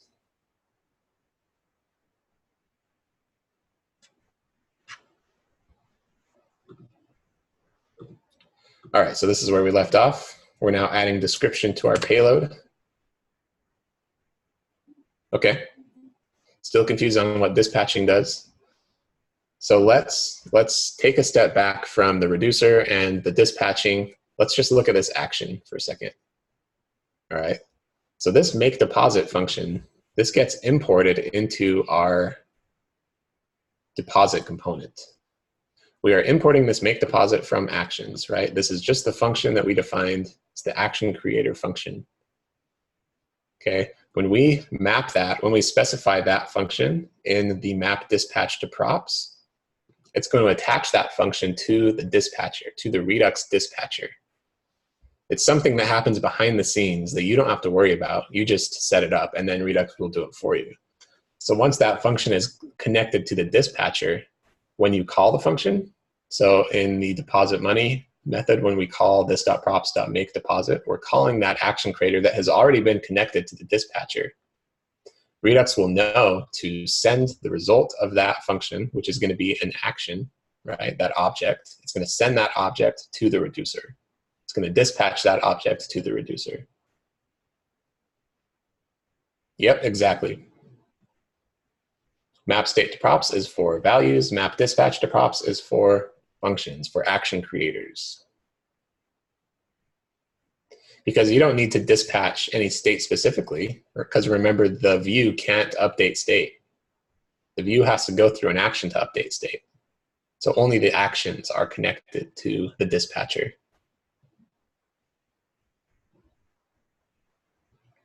I mean, think of it like a 911 dispatcher, right? Someone that's on the phone and they dispatch the ambulance to the scene or the cops or the fire truck. You can think of the action as the 911 call, right? It's what's happening. It's an explanation of what's happening. The dispatcher is the 911 dispatcher, the person on the phone, and the reducer is the thing that consumes the action. It's the first responder that takes care of the emergency.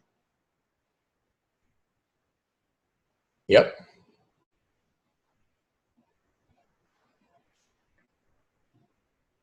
Yep, the props from the store are coming from this.props, Anthony. So when we do map state to props, it's doing exactly as it sounds. It's taking values from the state, it's assigning them to props, and it's giving you access in this.props. And say this.props.total if you weren't destructuring it. Okay. Does that make a little bit more sense, Benedict, as to what the dispatcher is and what it's doing?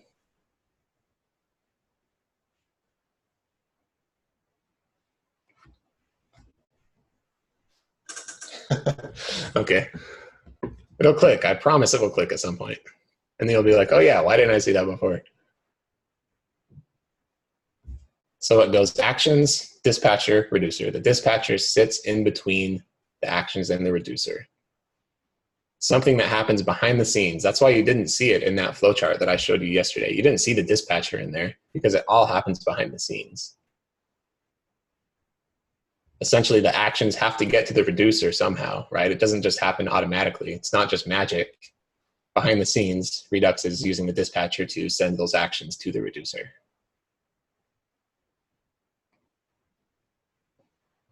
Czar, why not use them in the state? Because React state is still in effect, right? We're still using React state. But in order for our component to update when that state, when the Redux store changes behind the scenes, when a Redux or when a React component subscribes, when it connects to the Redux store and that Redux store changes, it will send new props to that component.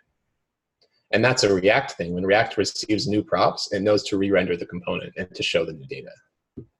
So that's why it gets sent through props, not state.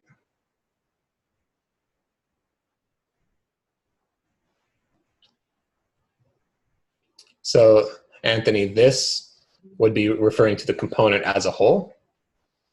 This .props would be referring to any props that are sent through to the component when you call it, as well as any props coming from the Redux store, any state coming from the Redux store. And then this .state is referring to the component's own internal React state.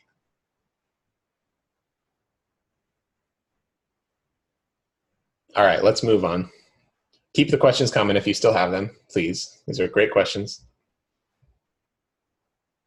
So now we've implemented our action, let's implement our reducer.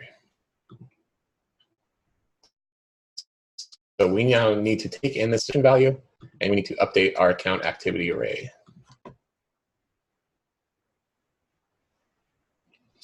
Yeah, Anthony, so you can kind of think of it like the props. So in the index, when you're calling, or in app.js, when you're calling the deposit component, we're not passing any props in through here, but we could, right? We could say hello world, right? And that's going to pass a string called world to hello prop.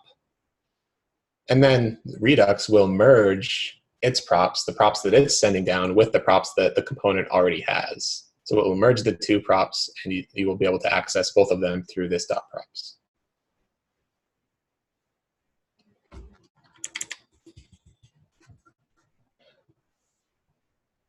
Cool. All right, so now we are implementing our reducer.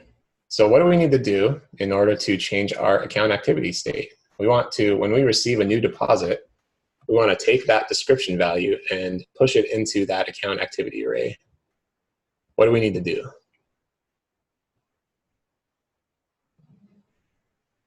Walk me through this.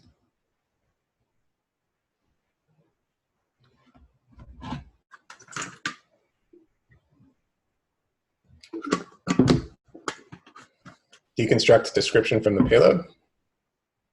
Yep.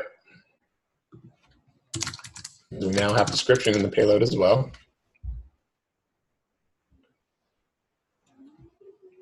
What's next? Now we have that description value. It's going to be equal to whatever we typed into our description input field. We're going to use concat, right? Good. So we can say const new activity equals state dot account activity dot concat.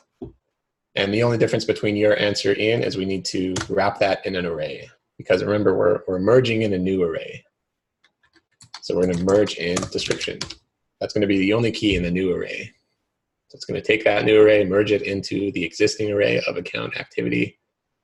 The result will be an array with both values.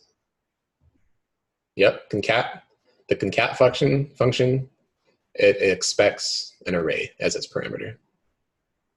If you tried to pass a string, it would give you an error and say, I can't merge an array and a string. I can only merge two arrays.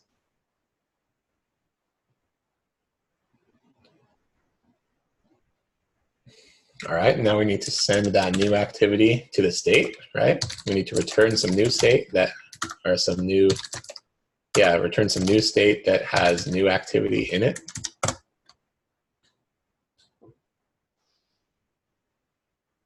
So now we're returning a new state object from our reducer. We're using spread, so we're taking our old state object. We are changing the account value, the account amount, right? And we're also changing the activity.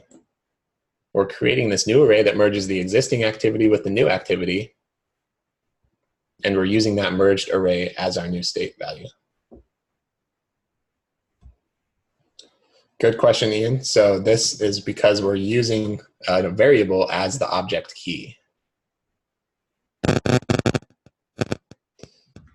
why you put brackets around that. That's the way that JavaScript allows you to use a variable as the object key. That's rather than doing checking, or without that, you would essentially have to do if,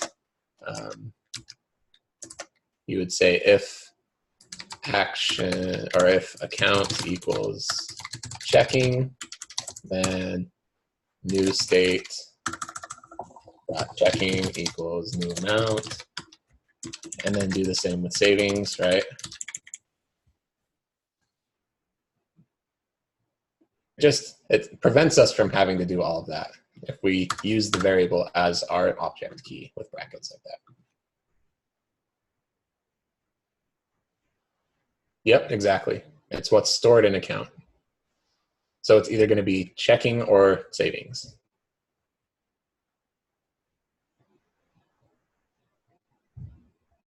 All right, so now we have some new state. If we run this function, or I mean, if we run our app now, and let's look at the Redux dev tools to look at our state.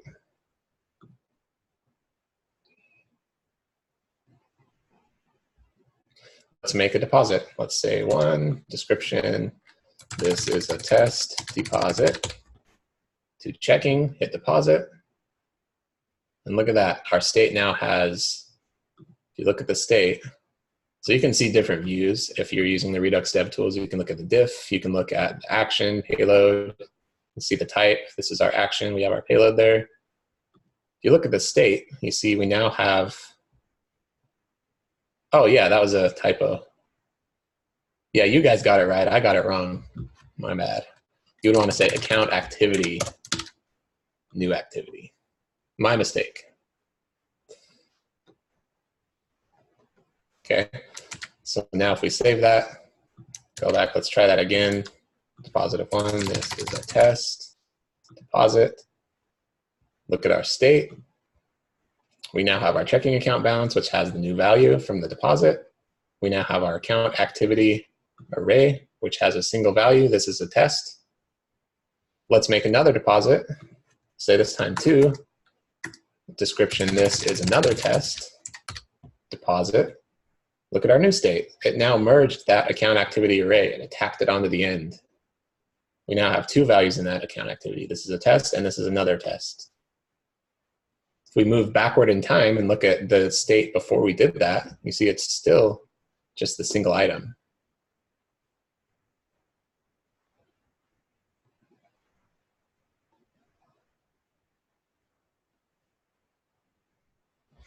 Yep, so you can do that. You can make that string whatever you want, Benedict. So we can come in here and we can say, instead of adding just the description, we can maybe say, make that a template literal.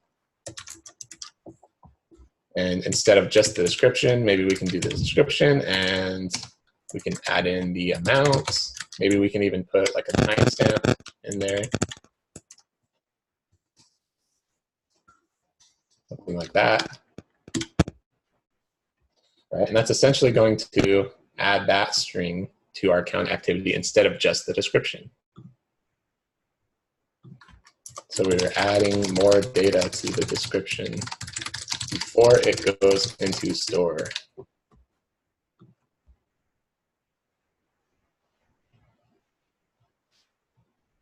Yeah, it's kind of like an array, the history itself. Okay, so let's try making a deposit now. Put in 1, description testing, deposit. Now look at that value. We've got a timestamp. It truncated it because it's really long. Then it also has the amount and the description is in there as well. You'll see the full string when we output it to the screen.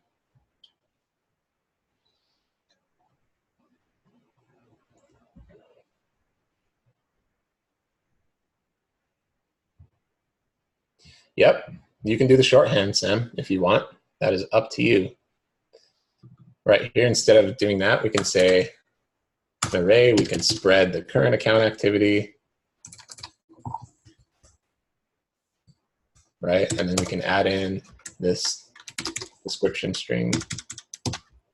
It's just a shorthand, it's the same thing.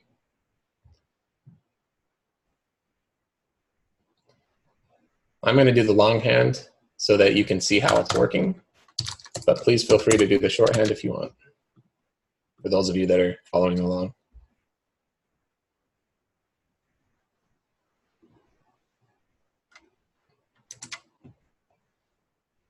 All right, what's our last step? We need to show a list of our deposits in our component, right? In our balances component, we want to show some kind of a table or a list that shows all of our deposits that have been made.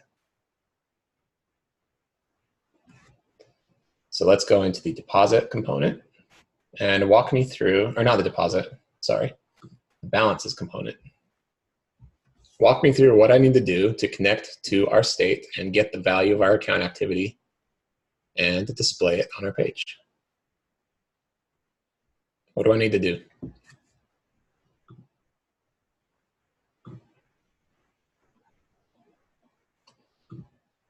Nope, we don't have description, remember? Description was in the deposit. We now have account activity. Yep. So first, before we destructure, we want to add it to our map state to props, right? Because we want to get it from the Redux store. So let's get account activity. I can spell.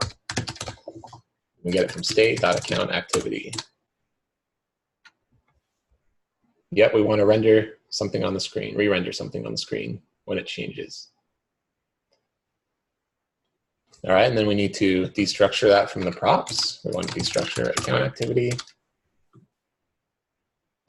Okay, so now we have this account activity variable. What do we do with it?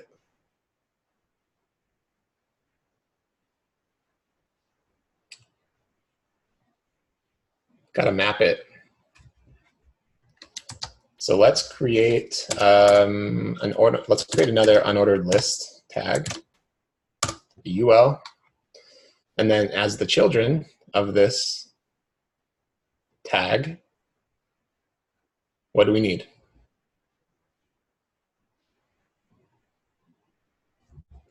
Type it out for me. How do we map over this count activity and return something for each item? Bracket notation, okay. What's inside the brackets?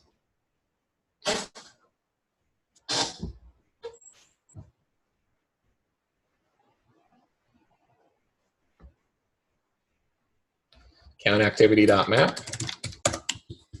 Okay. What's the parameter that we pass to map?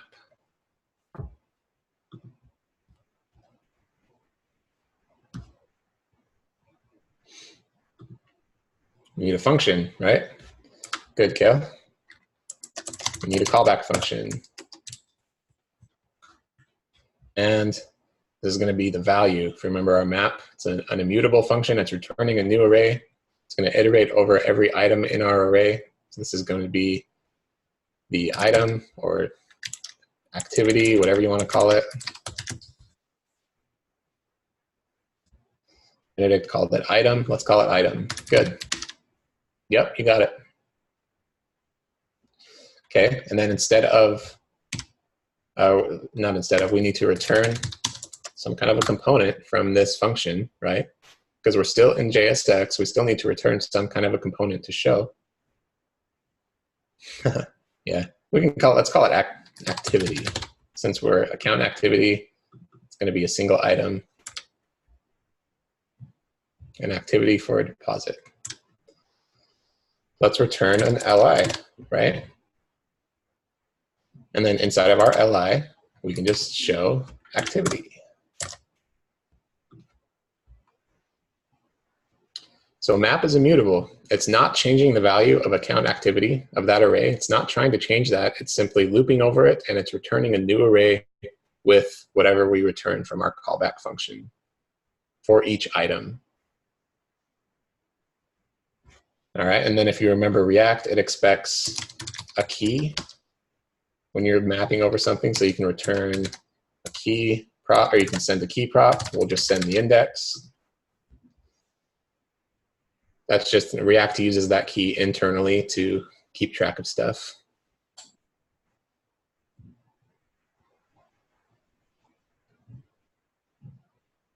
Yep, that's a React thing, not HTML.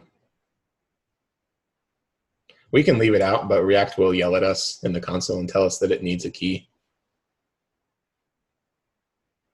It's usually best to use like an ID if you're mapping over like an object of, or an array of objects like user data objects or things like that.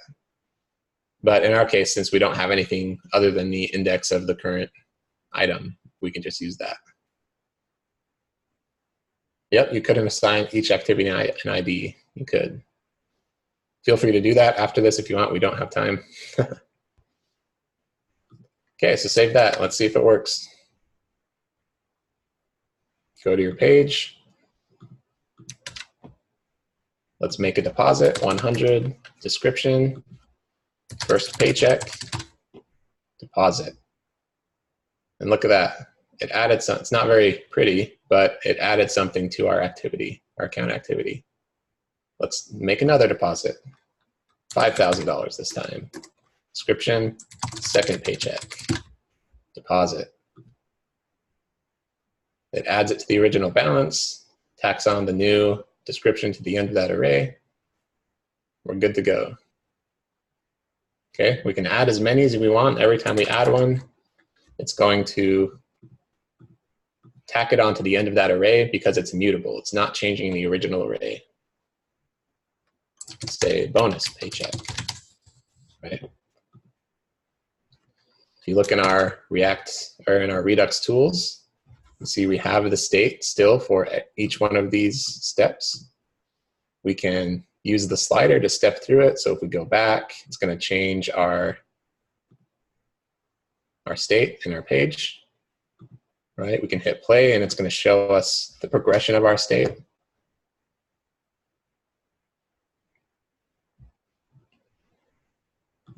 And that's it. We are now masters of immutability, hopefully. Okay. Any last minute questions?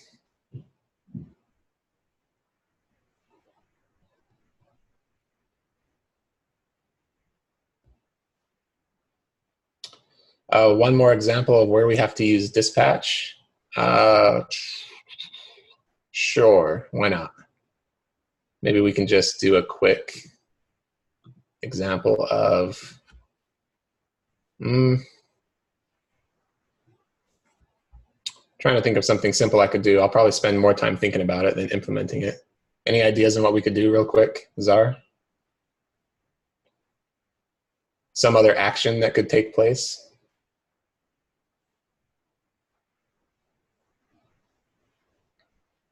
Withdraw, we could do a withdraw. That might take a little bit of time. We're already kind of out of time, so I can show you kind of how you would do that real quick. Let's say we wanted to make a withdrawal, okay? We would essentially have to add another form to our deposit form. We'd have to make another component that had a withdrawal form. It would take in a value. You wouldn't need a description for that, really. I guess you could. And then we would go into our actions. This would be the first thing, right? We would export const make deposit, or not make deposit, excuse me, make withdrawal, right? We need to make a new action type. Okay.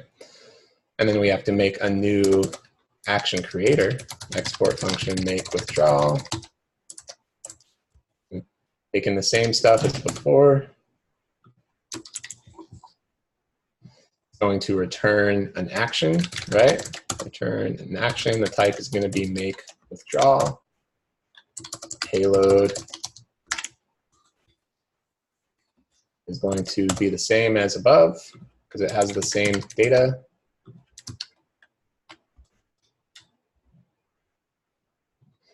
Okay, and then in our deposit, let's just do it in deposit, but essentially you would want to make a new component for withdrawal. But what you would want to do is you'd want to import make withdrawal. Okay, and then you would have another function called withdrawal money. Don't worry about following along with this if this is stressing you out. I'm just running through this real quick as an example for Zar. If you want to get going on your own stuff, feel free to cut out now. you would do withdraw money, and then you would do this dot props dot make withdrawal, right? And then you would have to map that in the map dispatch to props. You'd have to do a make withdrawal, right?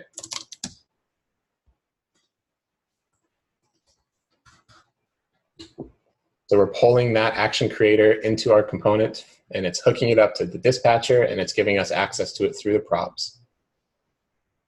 So now when we call this dot props dot make withdrawal, it's going to dispatch that action to the dispatcher.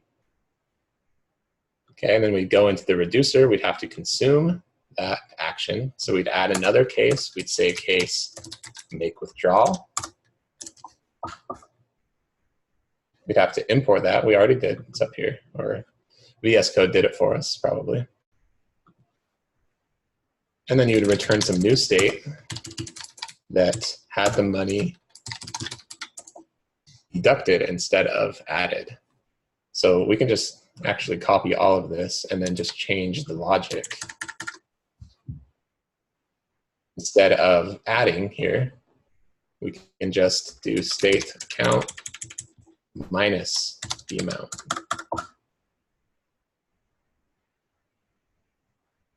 So I know it kind of looks like a lot, we're adding a lot, but we're just copying everything from that make deposit reducer, from that make deposit action. And we're just changing little things, right?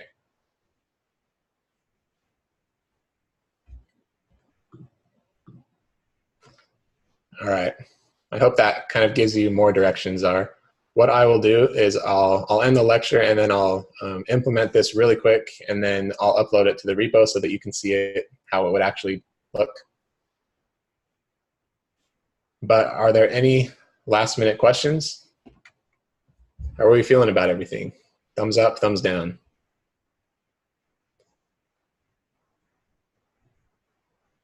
I don't think there's a thumb middle.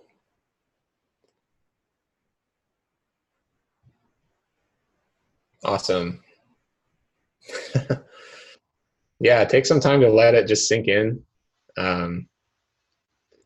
Sleep on it, dream about it. I don't know, whatever it takes for you to learn. I promise it'll click at some point. Just stick with it. And good luck. Good luck with your projects. Let your TLs know if you have any questions. And have a great night.